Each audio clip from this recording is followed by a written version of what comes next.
Hello, good afternoon, everyone. I'm happy to be here once again. Our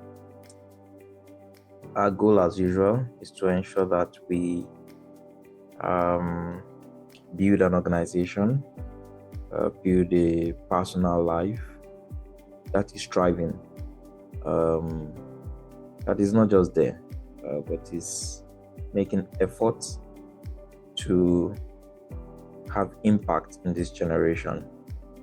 I know impact can be a big word to use, but that's what I will stick with right now. All right. So last week we spoke about how to be a future-proof leader, how to prepare your team for crisis.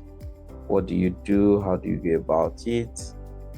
And we started out by speaking to some frameworks that we can use or leverage to achieve that objective. Today, I will try hard to ensure that I'm engaging more with you, given some of the feedback from my team. So, a little bit about myself. My name is Opeyemi Shokunbi. Presently,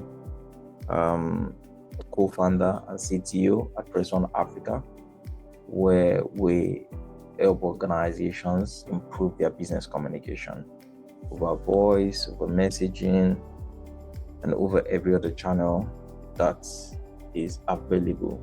Social media, your in-app chat, web app chat, any form you are using to engage your customer, Press One will sit by your side to help you optimize it and improve it. And thankfully, with AI, we'll also build out some agentic AI for messaging and voice to help organizations scale their engagement and ensure that the human part is just there to optimize and not to do the menial, mundane routine task. All right, so last week we started on a journey of how and what do you do to build a future-proof leadership, a team where you are not waiting to test your team out in the middle of crisis, but you are preparing them for the unexpected. You are preparing them for when things go down or go south, when things go, not as planned. How do you, rally the team together to follow a process that is consistent and will ensure that everyone gets out of the challenge without any, negative impact on the business and on the people. So we spoke about 10 frameworks, but out of 10 frameworks, we were able to just cover about 5 of them. The first was speaking about foundation building, ensure your team is interconnected so much so that the loss of a resource or a critical talent does not mean the organizations will shut down. And we spoke about the example of Access Bank Group when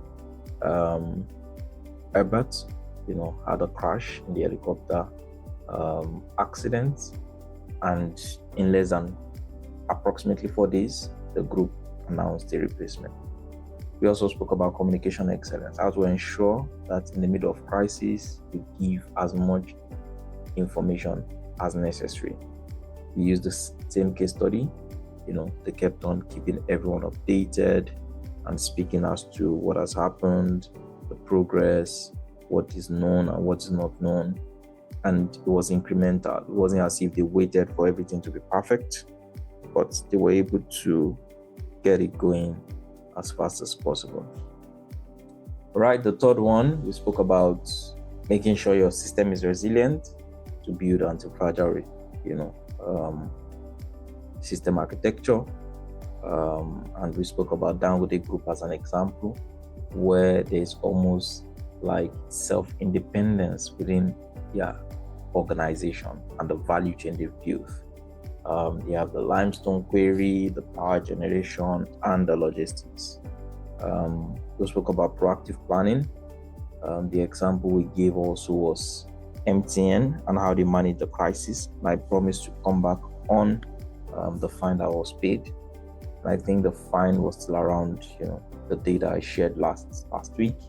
The initial fine was about $5.2 billion, but obviously was reduced, and they were able to pay that. And from that time, they've been known to be best in class when it comes to corporate governance and regulatory due diligence, or sticking to the rules as given by the regulator.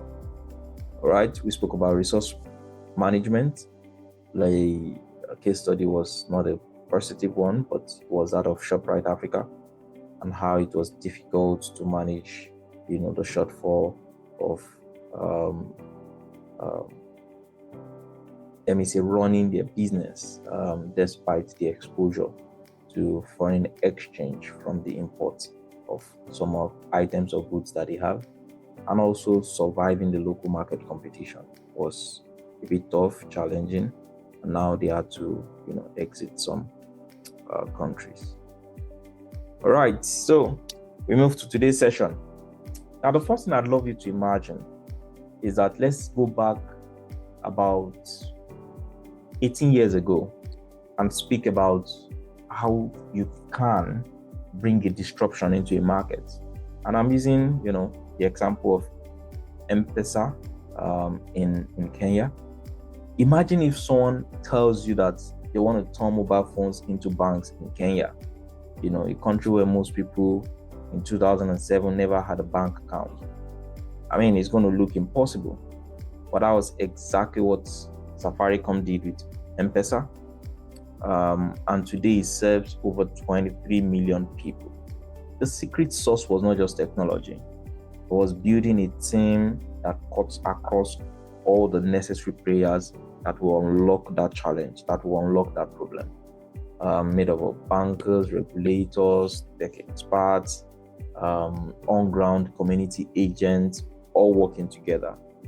And this speaks to how much of diversity that is required to unlock some challenges, to unlock some problem, and then to ensure that you can see yourself through tough challenges and instances where things are not as normal as you would think they should.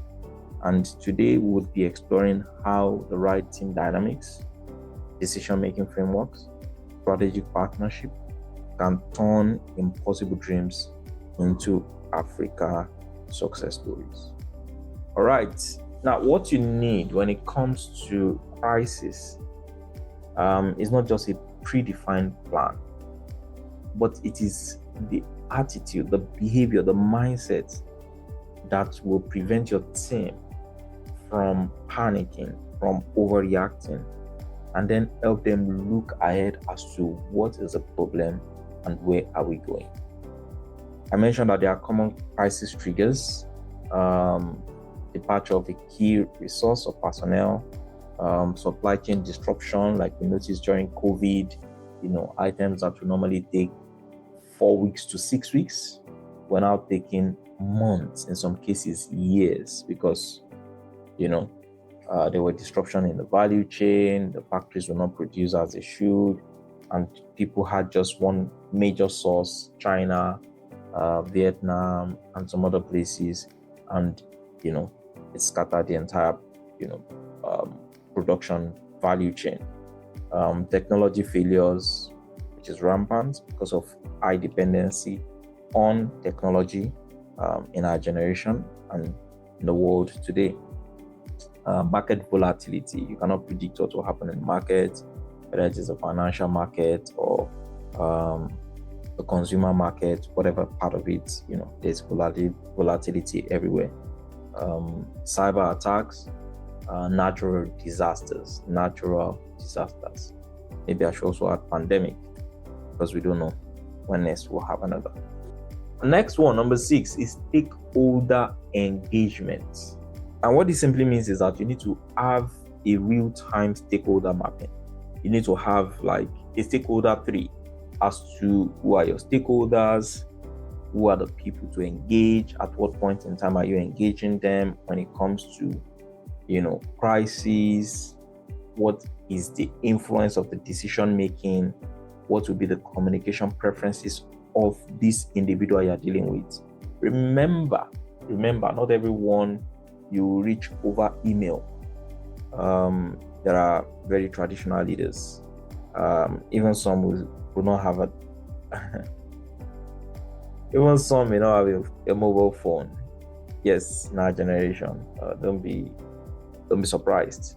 So you have to then have that stakeholder mapping that is crisis specific and addressing crisis concerns.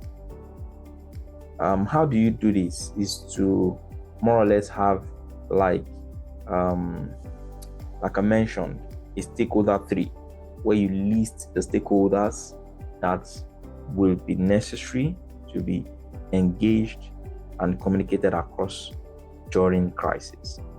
Your customers, your employees, your investors, the leadership team, and also the leaders within the organization. You also need to then ensure that there is monthly or quarterly updates of this critical document for crisis mapping, because people will leave the organization, things will change, some will retire, some will resign, some will move on, some will be promoted, their roles will change. So you must update it. Update is critical and it's very, very important. All right, one of the things you need to then understand is that sometimes in crisis, the engagement of your stakeholders will become inverted. When I mean inverted, it means that it does not necessarily follow the hierarchy of engagement.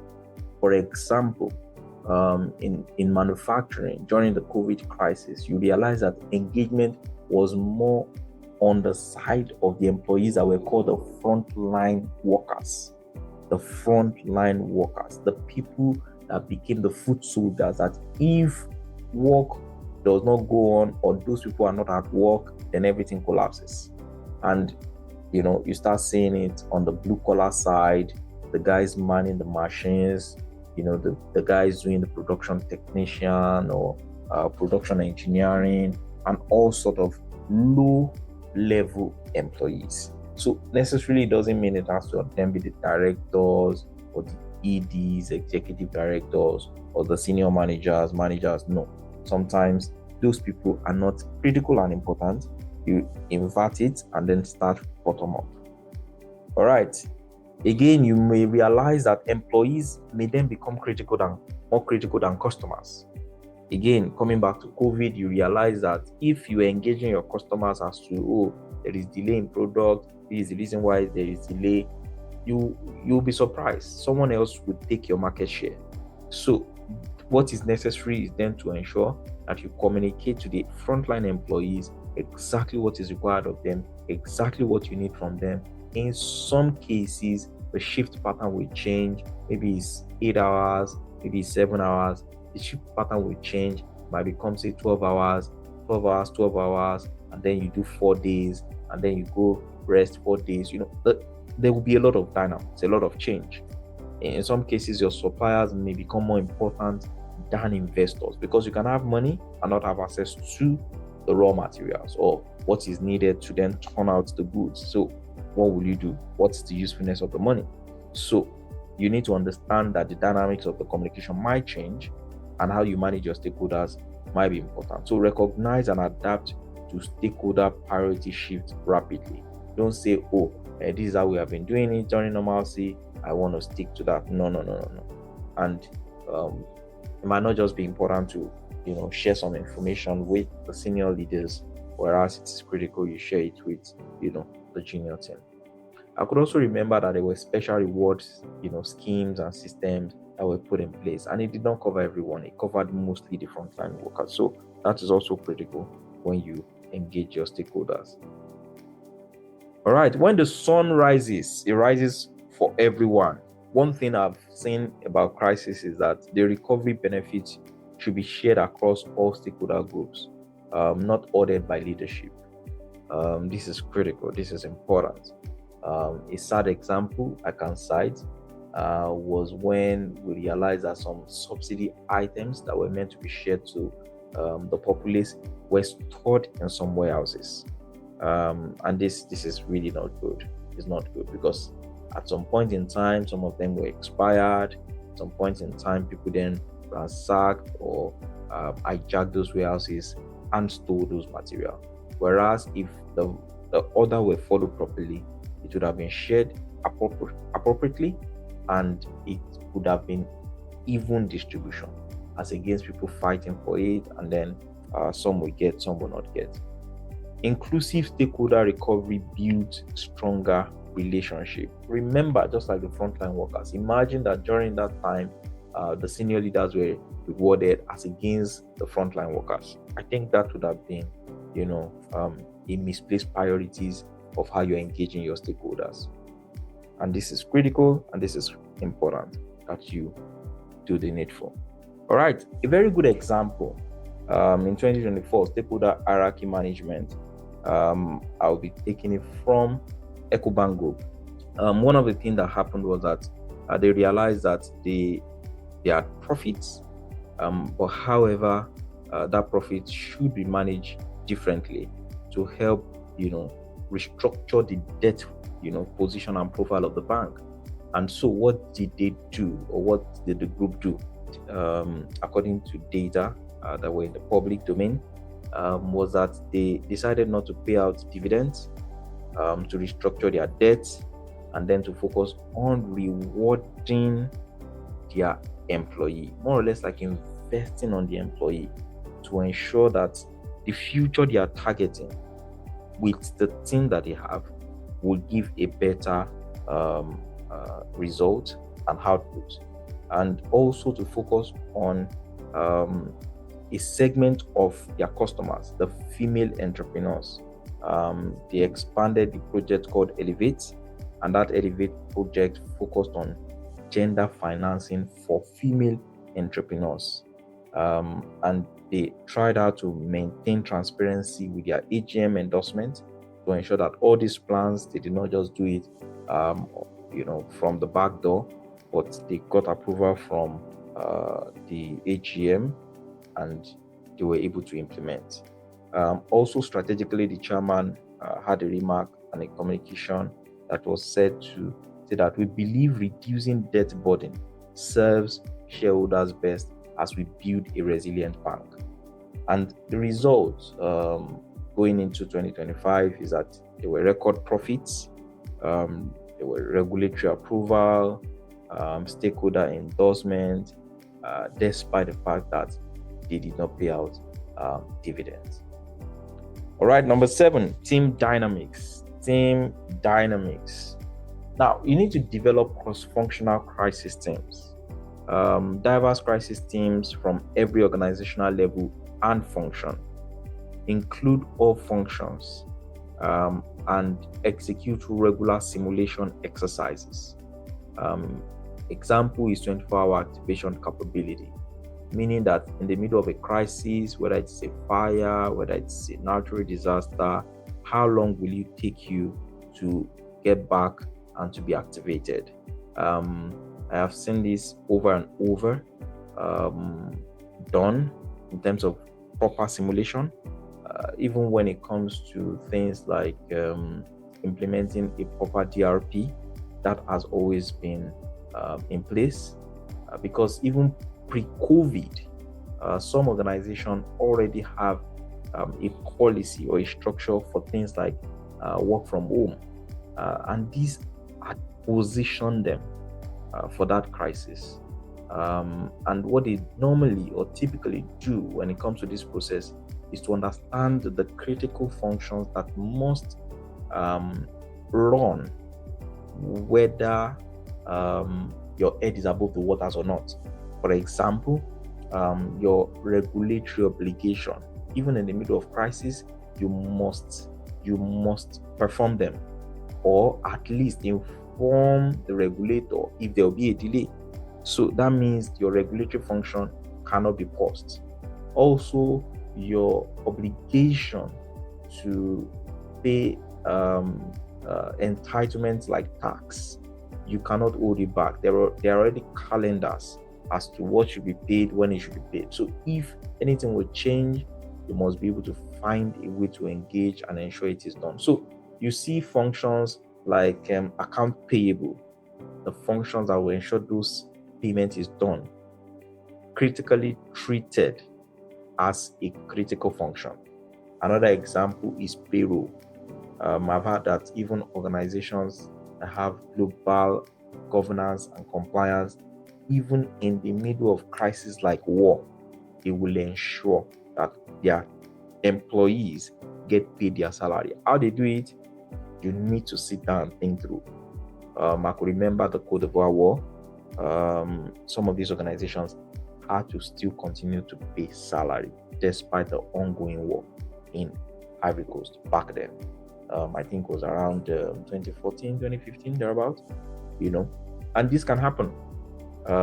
So a function as critical as payroll, nothing must happen to it. You must set it up in such a way that it can almost continue without any disruption or any major issue from stopping it from working properly. And whatever needs to be done has to be done. Another critical example is communication. Communication is critical, and it takes a cross-functional team to ensure that in the middle of crisis, communication will still continue. And that's why you see that organizations like multinationals have satellite phones that they load credits on and test from time to time to ensure that it is not in the middle of crisis that you will now say, when we put on the phone, it was not working, or it was not charging, or we don't make call, or there was no credit. No, there is a standard quarterly check to ensure that those processes are working as they should. And I mean, just to put it out there, imagine when there are coups and the first thing that happens is that you turn off all the communication apparatus in the country. These organizations will continue to communicate flawlessly, even if it is within a group of people. But it took team dynamics to deliver such value. Team like IT, team like procurement, team like general services, team like engineering, and what have you, would be involved to ensure that these critical functions or processes work as they should. Another thing sometimes in the ports is things like radio services, so that even if all the communication apparatus or network is turned off, you can still communicate. And a critical resource like port is essential to a nation. There's no way you can shut down the port and say that things will run properly in the country. It's almost close to impossible. All right, so teams with high psychological safety adapt faster. And this safety must be established before crisis hits, not during. Cross-functional teams require high trust to function effectively under pressure. All right, that's the insight. And proverb I love so much is, when the spider webs unite, they can tie up a lion. This is an Ethiopia proverb. The application seems to speak to unity and collaboration during crisis can overcome seemingly insurmountable challenges, and this is critical. It can overcome critical, seemingly insurmountable challenges, and that's where collective diverse action trumps individual expert strengths. This is not a function of you've got some set of people who are very good and we are who know their onions. This is speaking specifically to ensuring that the collective works effectively. All right, the case study for this is, like I mentioned in the icebreaker, Safaricom, a cross-functional crisis team that managed the M-Pesa launch of 2007.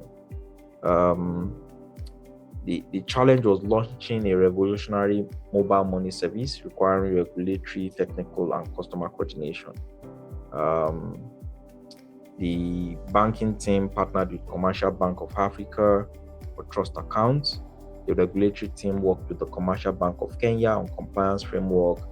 The technology team, Vodafone, for partnership for platform development.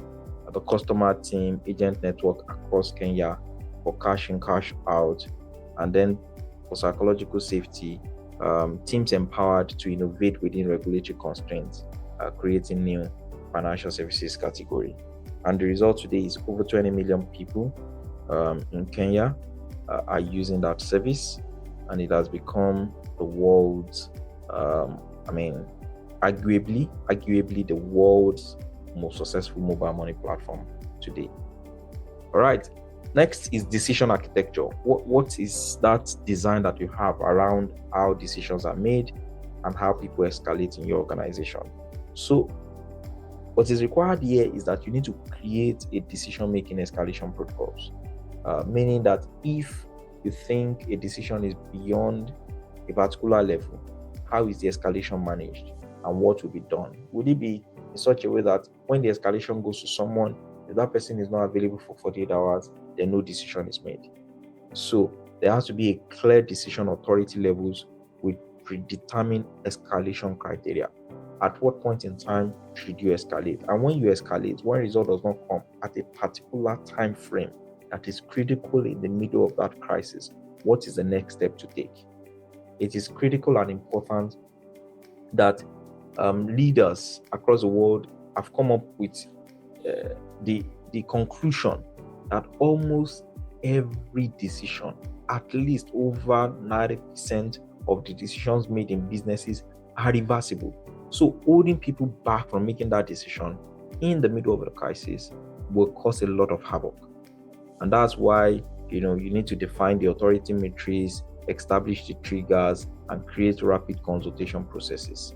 If you, for example, in some organization, the large ones, if say 80% or 90% of the customers are impacted, a crisis bridge is set up.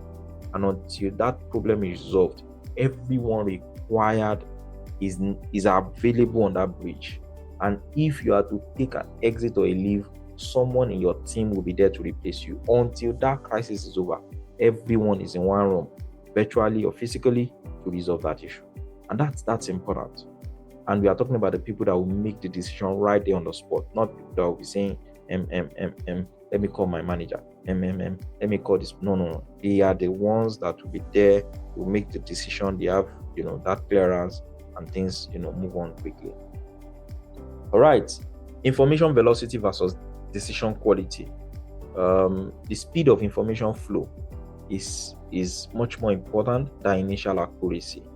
So during crisis, establish rapid information validation processes rather than waiting for perfect data.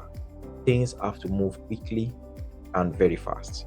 So 70% confidence threshold for major decisions with clear escalation paths. I think I've spoken about that. It's critical and it's important. A bird that flies off the earth and lands on an anthill is still on the ground. Small incremental decisions during crisis may feel significant, but don't address fundamental changes. No. In the middle of crisis, what you need is bold, clear decision making, not incremental hesitation. No. You make the decision, you move on quickly and as fast as possible, because you're in the middle of something that can, swallow up the entire organization. Our case study is an example of something one of the front runner or leader in Africa faced when he was establishing his domain in his parent country. And that's the story of Strive Mashiwa, the decision escalation under pressure. Between the year 1993 and 98, Strive business, Econet Telecoms, had a 5-year legal battle with the Zimbabwean government on the approval of their license. What he did was he proceeded to a constitutional court to challenge the business, despite the fact that if he does not get that license, he will face bankruptcy. He escalated for business licensing to that body on the basis that it's influencing freedom of expression, meaning a business cannot legally come in their country and obtain the right and the permission to add value or solve a particular problem. And one of the things that he did was to make decision with incomplete data about the legal outcome, despite the fact that if the outcome were negative, they will face bankruptcy, they still went on and moved on, pushing for a period of 5 years. Now, sometimes you have to take a stand on principle, even when the data is incomplete. Thankfully, as an entrepreneur, I've understood that you just can't know it all. But whatever you have and you understand is good enough for you to move on. All right. And the result was a landmark constitutional victory that dismantled the state monopoly and opened the African telecom sector to private investment. And I believe that this was also a front runner to all other African countries. For example, 1999, same thing was done. NITEL was dismantled. The government of Olusegun Obasanjo privatized the telecom industry and gave room for people to come obtain licenses. So it was really critical. It was an important, front runner.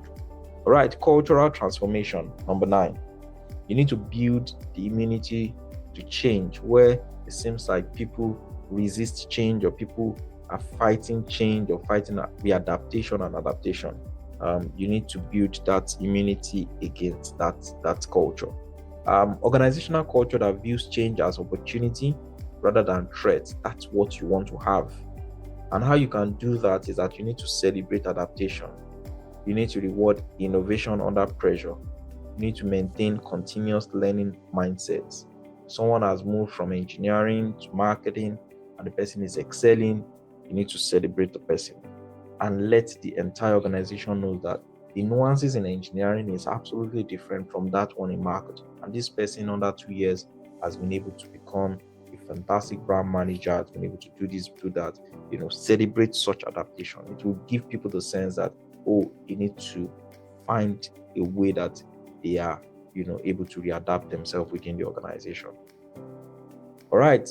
Crisis also can do two things. It builds trust rapidly, or it destroys it. And organizations with strong leadership will see at least about 38% boost in employee morale during crisis, because you are focusing on the right set of people, and as much as possible, you are helping them through that change experience. A change-ready culture accelerates trust building through transparent adaptation. This is critical because you need to find a way to accelerate trust. You don't want to lose trust in the middle of crisis. If you lose trust, then it becomes a bubble burst. The one who plants peace will never harvest chaos. That's a Yoruba adage. Now, leaders need to understand that you need to have a countenance of calm and peaceful approaches during crisis.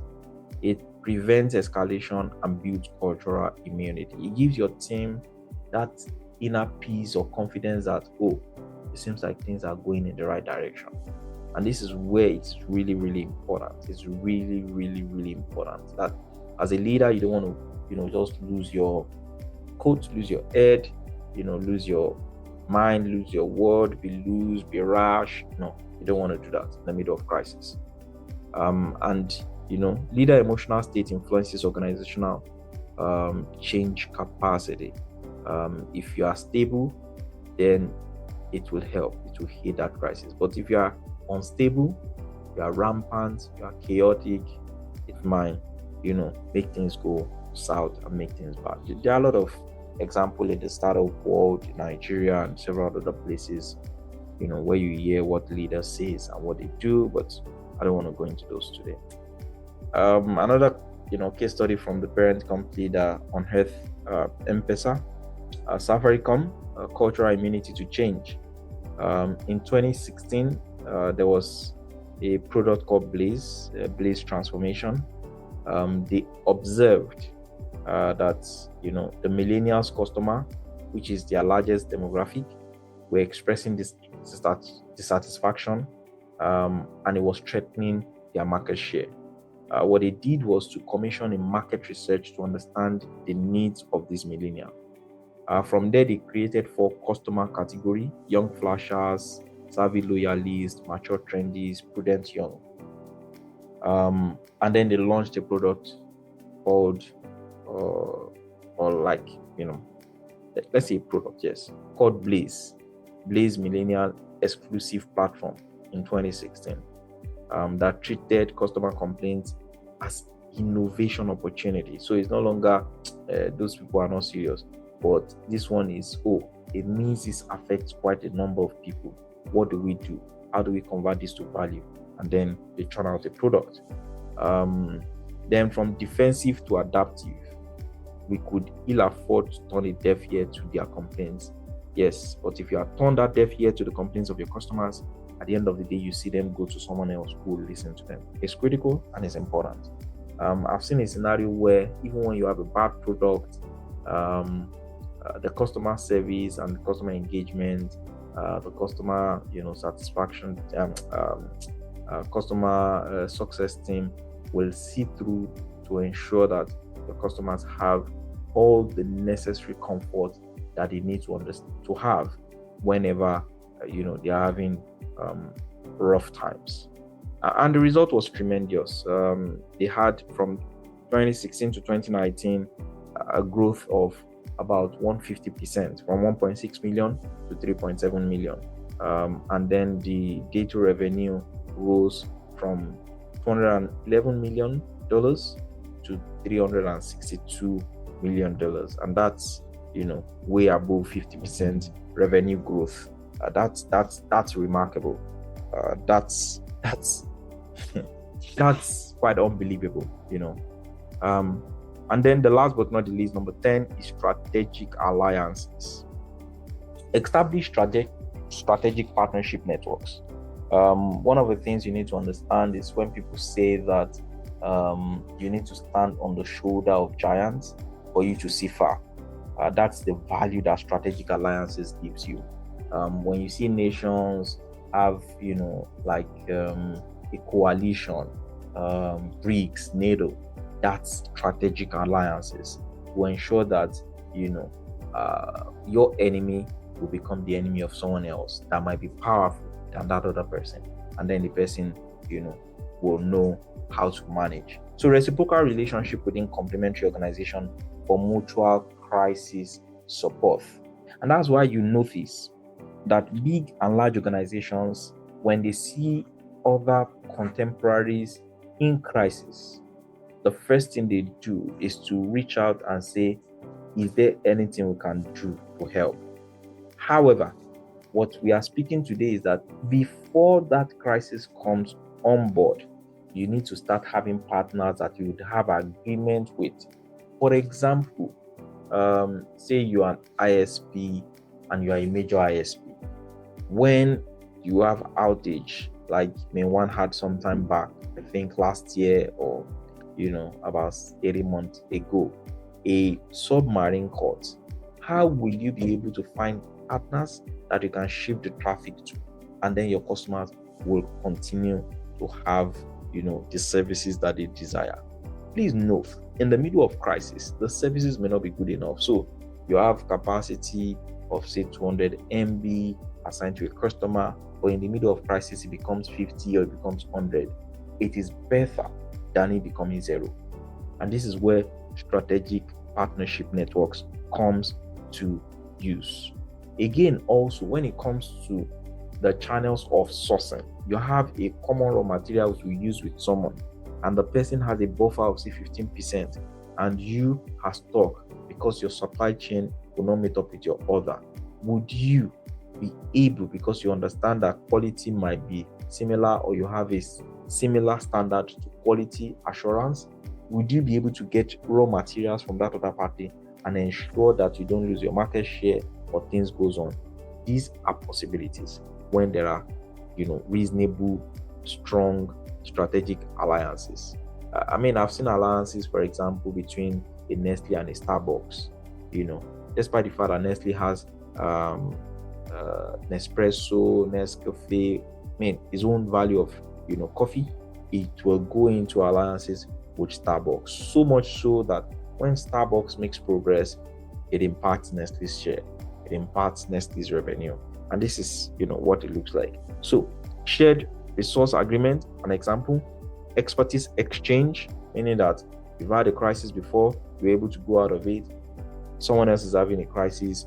Who led you out of that crisis? That person might be relevant to go lead the other team and support them during their own crisis. Also, collaborative problem solving protocols, this is also very relevant and useful. Begin recovery planning while managing crisis. So don't take crisis as if you're about to bury the organization. Take crisis as a forward-looking venture. Most successful crisis leaders have forward-looking approaches that accelerate post-crisis recovery. Because how do you come back to normalcy if you are not already looking at it and preparing for it? And what is encouraged, or what I'm encouraging today, is that in the middle of crisis, at least dedicate 20% of the crisis team to recovery planning and partnership activation, so that when you are back, coming back will not be slow transition. It will be very, very quick transition, because some people have thought out the process, thought out the relationships or partnerships and the things you need to do. It might even be new products that you need to bring to the market. They have thought out the planning, thought out the collaboration, thought out the branding, the agency that will do the activation and all the things that are required. And then it makes you coming back to the market easier and better. Thank you everyone for joining. I'm excited to have you. So the wisdom when it comes to strategic alliances is, when the root of a tree begins to decay, it spreads debts to the branches. Now, isolated leadership problem during crisis quickly cascade throughout the organization unless addressed through partnership. Strong partnerships prevent organizational decay during crisis, because you will not be the first person to face that crisis, you will not be the last. The partnership will help you to ensure that you have the right support and you can easily and quickly come out of that issue. All right, an example also comes back to Strive Mashiwa, the Econet Global Expansion Strategic Partnership Networks. After the crisis in Zimbabwe in 1998, Strive then had the idea of reaching out to other African markets, and it was difficult because of the landscape, regulatory, licensing, the people, the culture, behavior, nuances. It's critically difficult. So what did he do? One of the things he did was to find a technical partner, and he did that with Vodafone, partnership for technology and R&D support. Financial support, he partnered with IFC Investment, providing equity and international credibility. Regional alliances, he joined ventures in Botswana, Mascom, Nigeria, Burundi, Rwanda. If you can remember clearly, we had Econet in Nigeria. All right, partnership with John Stranton, Trilogy International for New Zealand entry. And then when there was challenges in Zimbabwe in 2000, partnership enabled rapid expansion to South Africa and beyond. And today they are operating in over 20 African countries, global presence in UK, UAE, Latin America, and then survived political crisis through partnership strength. And I think we need to learn from Strive Mashiwa's idea, or the way he executed it. For you to ensure that you are building what we call business continuity planning, BCP, into your organization, meaning that when you are not in your norm, things are not as they should be, whether it is a critical loss of talent, whether it is outage on network, whether it's malfunction of an infrastructure, what would you do? What do you do? All right. So for the succession matrices, you need to build that into your organizational chart. So you have like an organizational chart to say that, oh, if Mr. A is not available, who are the other people that can do his job, even if it's on interim basis. All right.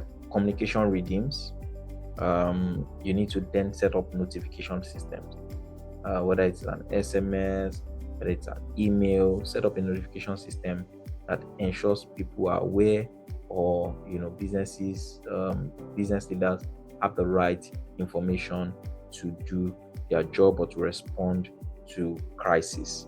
All right, stakeholder mapping, which speaks to your communication plans. You need to set up a structure around how you communicate the plans that you'll be implementing during the middle of a crisis. Cross-functional team, which will respond to some of the issues that you're having. For the anti-fragile system, that is speaking to building technical redundancy.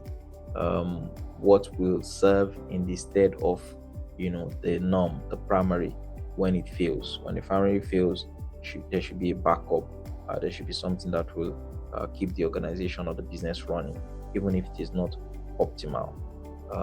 Decision protocol, that speaks to the authorization and the hierarchy put in place. And then strategic partnership. Can you share resources with people? Say, for example, power. If you lose your power in your plant, is there a nearest plant they can share some of their load and share with you, and you can sign an agreement ahead of time. Also, do you need to go to an industrial area so that you can have access to those kind of infrastructure? Do you need to go to a free trade zone so that you can have access to those kind of infrastructure or conversation, or people that have the wherewithal? Now, for the roadmap in terms of the implementation, remember that all these things we've spoken about, the 10 frameworks, is not something you wake up tomorrow and implement from A to Z. You need to understand that it's going to take time. And I believe that what you need is maximum between 3 to 4 months, or let's say max 6 months. You should be able to put them in place. The first one is focus on the people and the critical system. So focus on succession, communication, and system. Conduct crisis readiness assessment. As of today, if I'm in crisis, how ready am I? And then begin cross-training programs within your organization. Some people have never even heard about DRP before or PCB before. They don't even understand what they would do when things go wrong. Start training and equipping them as from today. I would say that you can do that in 1 month. The second phase is planning and teams. You need to do a pre-mortem as to how will you respond or manage that crisis. What most people have is post-mortem, meaning when something is dead or something is without life again, whether it's a business or process or a project, a product, or whatever it is. You do a post-mortem. But instead of doing that post-mortem, waiting for it to die before you do it, pre-mortem says, think through from A to Z. What do you then need to do if that crisis starts before you get to post-mortem? All right. You need to think about your reserves. I've mentioned before organizations that during fuel crisis, for example, one of the organizations where I used to work, during fuel crisis, you see that the organization will give employees fuel so that they can come to work, not because they love you, but it's simply because they have the reserves, and they know that using that reserve will ensure that they do fine and things are stable in the middle of that crisis. As simple as a fuel crisis look, shortage and all what have you, it's a crisis, and how we manage it is important. All right, who are your stakeholders? Have you identified them? Set them up, and then the team's structure in terms of crisis response. All right, create a scenario planning workshop. I think this is something also we are not very good at. We are not good at bringing the team together to plan for things that may never happen. We always just feel that our resources are limited and we should focus on what is in front of us. But what is in front of you is good enough. What you don't know, what you can't see, what you are not thinking about might be what will take you away. In fact, a crisis could even be a competitor taking your market share year on year. Say, imagine you are losing 3 to 5% market share year on year to another competitor. That's enough for crisis. So if you don't create the scenario planning workshops for things like that, then you just see yourself going out of markets. Just see yourself go into extinction. Imagine the likes of Kodak, the likes of BlackBerry, the likes of Nokia, they have done some of these things, saying that what if A happens, what do we do? What if B happens, what do we do? And that scenario planning workshop is critical and essential, especially even if you have a lean team. It's worse. So please don't neglect this. Establish a crisis team. Don't just say, oh, the leaders know what to do. No, set up a team to say that in the middle of crisis, these are the guys that will be in charge, or our go-to guys. All right, decision and culture. That you also need to take cognizance. The last part I spoke about, I think you can do that in your second month. Your third month, then you need to fix your decision and culture. Who are the people that will make decision? How long will it take if you escalate and there's no response? What do you do? And then you need to then conduct crisis simulation exercise. And then set up a standard, proper business continuity planning and disaster recovery planning protocols. Set it up properly. Sometimes people might think that your BCP and your DRP are the same thing, but no, they are totally different. BCP really comes close to the day-to-day running of the business, while the disaster recovery plan is a bit on the large scale.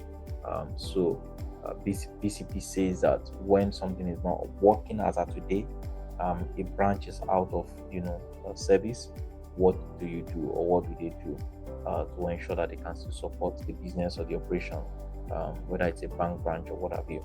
But the disaster recovery plan speaks to things like, let's say there is an outage on a critical service that affects the entire bank. Yes, BCP might have a bit of solution for that, but the disaster recovery plan will be very, very important, because if you're a cyber attack and what have you, it's not just for you to restore operation that is critical. You need to then understand the impact on the business and other things that has gone wrong.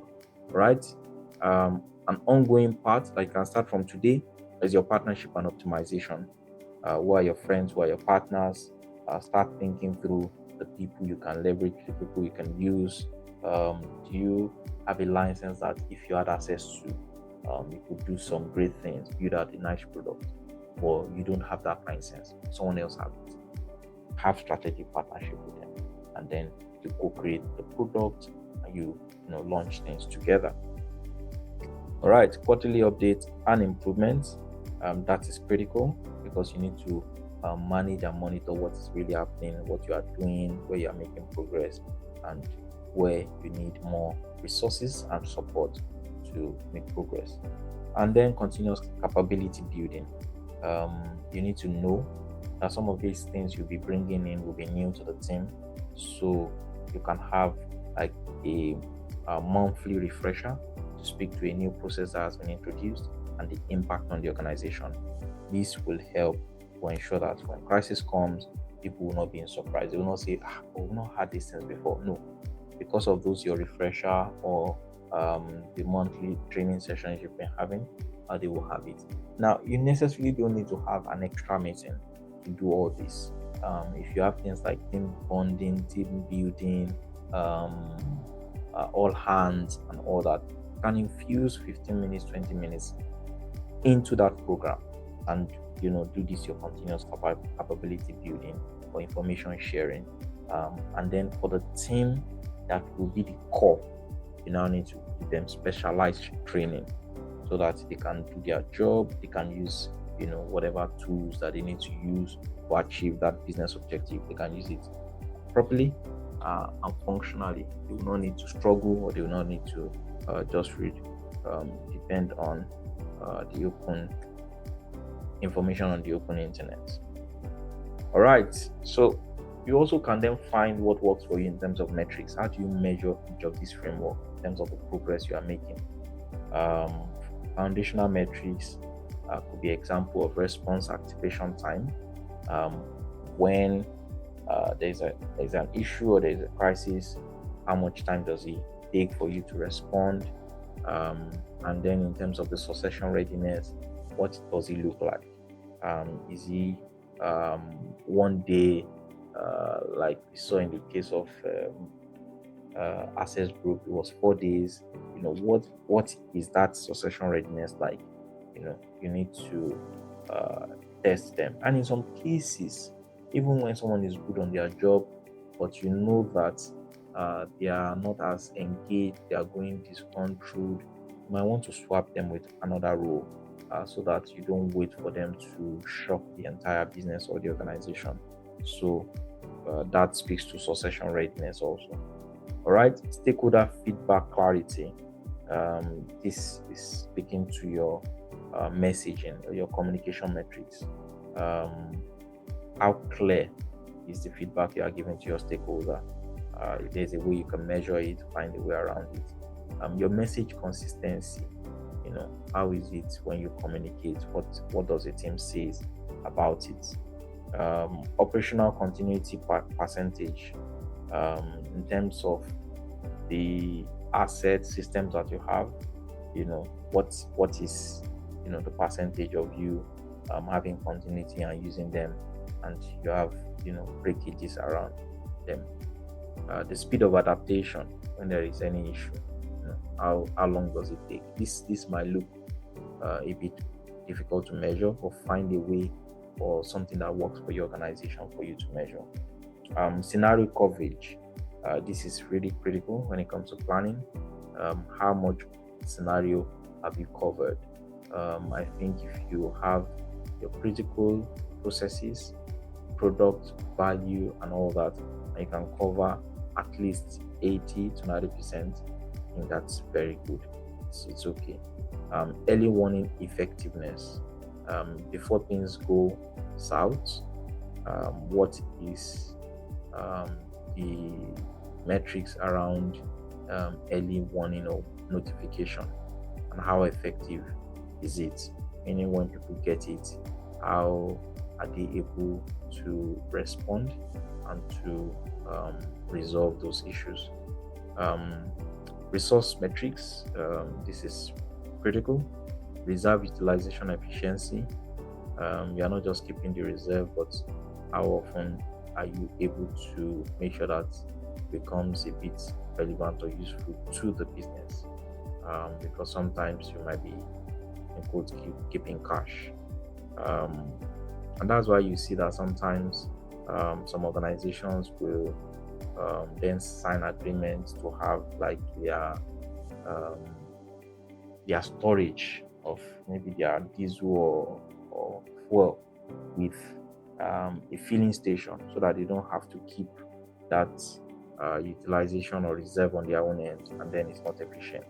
They keep it with someone else, and that person is obligated by contract to keep that reserve for them.